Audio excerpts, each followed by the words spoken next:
এখন থেকে আপনার প্রিয় সিরিয়ালগুলো ফ্রিতে দেখুন এক্সক্লুসিভলি শুধুমাত্র সান নেক্সটে। এখনই অ্যাপ ডাউনলোড করুন। আপনার মৌখিক কথায় আমি বিশ্বাস করব না মিসেস রয়, লিখিত দিতে হবে। আপনার এত বছরের সার্ভিস রেকর্ড ভালো, তাই আমি এটা করতে পারি। আপনি লিখিত দিন, এরপরে যদি আপনি নার্সিং হোমের কোনো রকম আইন ভাঙেন তাহলে প্রয়োজনে আমি আপনাকে টার্মিনেট করতে বাধ্য হব। আমাকে নার্সিং হোম চালাতে হয়, আপনাকে দেখে অন্যরাও হুটহাট করে কামাই করতে শিখবে, এটা তো আমি হতে দিতে পারি না।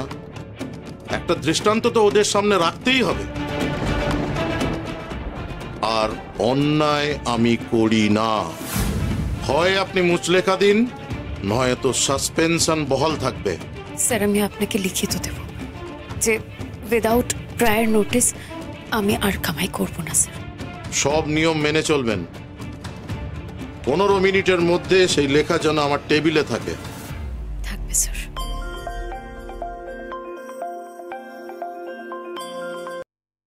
হ্যাঁ ম্যাডাম, বলুন। বলছি যে আপনি তো শাশ্বতকে নিয়ে স্কুলে এসেছিলেন আজকে। হ্যাঁ, কিন্তু কেন বলুন তো ম্যাডাম? ওকে আবার আপনার সঙ্গে ফিরে গিয়েছে?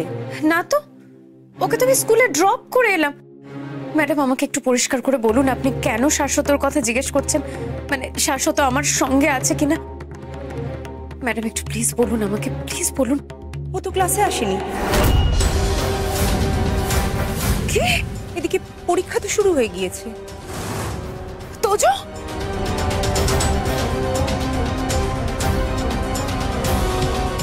চাকরিদীপ, চাকরিদীপ কোথায় যাচ্ছিস? শোন চাকরিদীপ,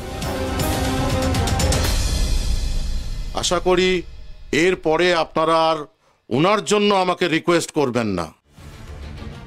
স্যার স্যার চাকরিদীপ ছেলে মানে শাশ্বত ওকে স্কুলে দিতে গেছিল স্যার। জানি না কি হয়েছে স্যার, একটু স্যার।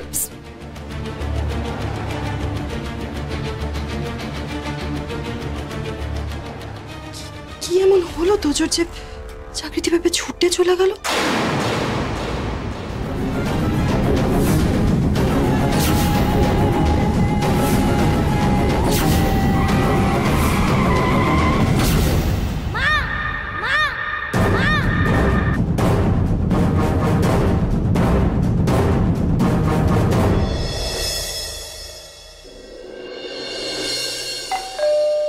এখন আবার কে এলো? আসছি আসছি।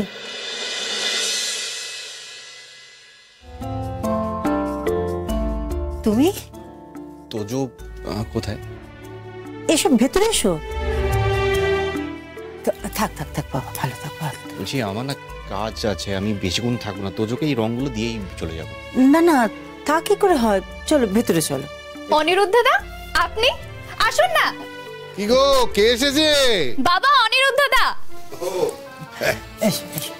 এই দেখো, ওকে দাঁড় করিয়ে রেখেছো কেন? বসতে বলো। ঠিক আছে ঠিক আছে ঠিক আছে, বসো বাবা বসো। না বলছি, আমাকে না এক্ষুনি বেরোতে হবে, তারা আছে। তোজোকে একটু ডেকে দিন না, আমি রংগুলো দিয়ে চলে যাব। ওমা, সে এখন কোথায়? সে তো স্কুলে। ওর তো আজ পরীক্ষা, আমি একটু পরেই আনতে যাব।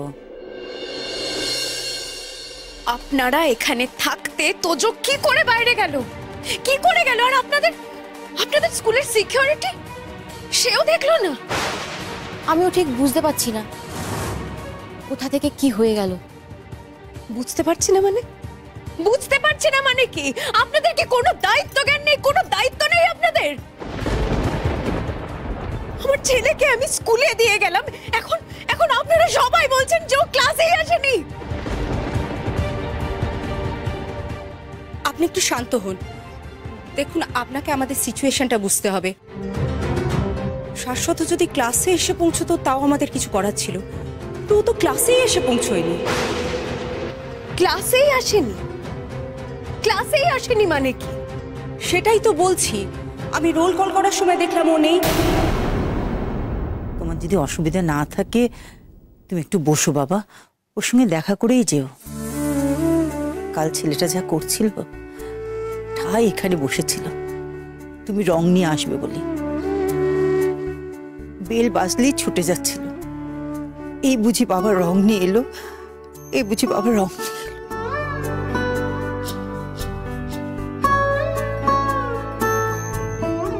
আসলে আমি না কালকে চেষ্টা করেছিলাম আসার, আসতে পারিনি। মিহির যা করছিল তাই। কেন? মিহির কি হয়েছে? না না, সেরকম কিছু হয়নি। আসলে জানো তো, বাচ্চা কখন জেদ ধরে বসে, কান্নাকাটি করে, ওই আর কি।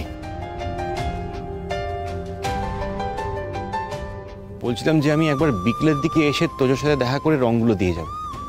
না না বাবা, তুমি ওর সঙ্গে দেখা করেই যাও।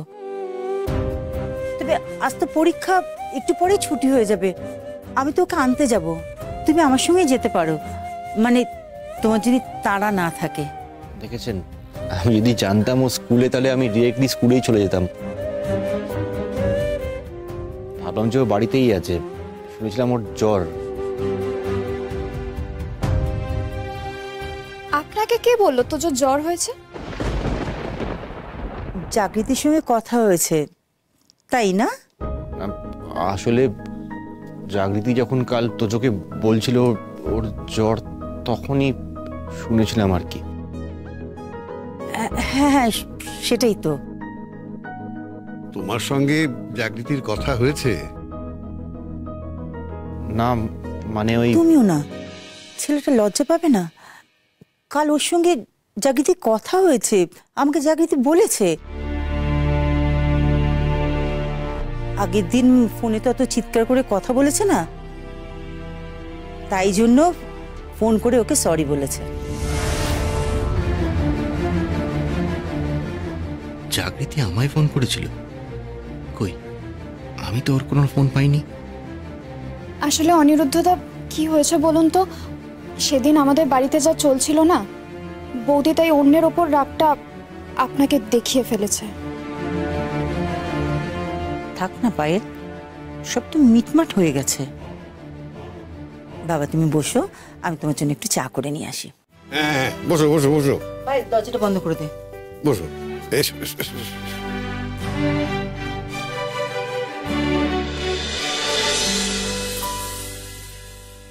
নেহাত আজ পরীক্ষা ছিল বলে আমি খোঁজ খবর নিচ্ছিলাম, তারপর অন্য একজন স্টুডেন্টের কাছ থেকে জানতে পারলাম ও আপনার সঙ্গে এসেছিল। বাইরেও আপনাদের দেখেওছে, তাই তো আমি আপনাকে ফোন করলাম, না হলে ফোন করতাম না। দেখুন, আমার মনে হয় কোনো কারণে ও হয়তো বাইরে থেকেই চলে গিয়েছে। বাইরে থেকে চলে গিয়েছে? ও ও বাইরে থেকে কেন যাবে? হয়তো ভয় পেয়ে। তোজো পরীক্ষার জন্য ভয় পেয়ে বাইরে থেকে ও বাড়িতে চলে গেল? এটা হতে পারে না। দেখুন, কেন গেছে সেটা না ভেবে কোথায় গেছে সেটা ভাবা দরকার।